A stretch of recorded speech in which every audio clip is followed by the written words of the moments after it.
বাড়ির ভিতরে পরিবেশ এখনো রং করা হয়েছে, বারিন্দা মাত্র আস্তর মারা হয়েছে। ভিতরেটা দেখো আপনারা, এই হলো দরজার ডিজাইন। দরজার কালারটা হলো মেরুন কালার, খুবই চমৎকার একটা কালার। আমরা ভিতরে ধাক্কা দিই, এই ভিতরে কি করা হয়েছে। Wow, beautiful. মানে ফিনিশিং একদম নিখুঁত, কোনো ভেজাল নাই, একদম সলিড কাম করা হয়েছে।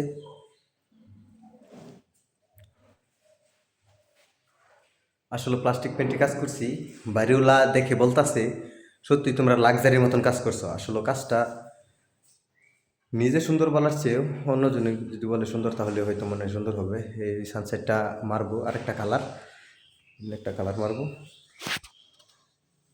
এই হলো বাড়ির বাহির সাইড।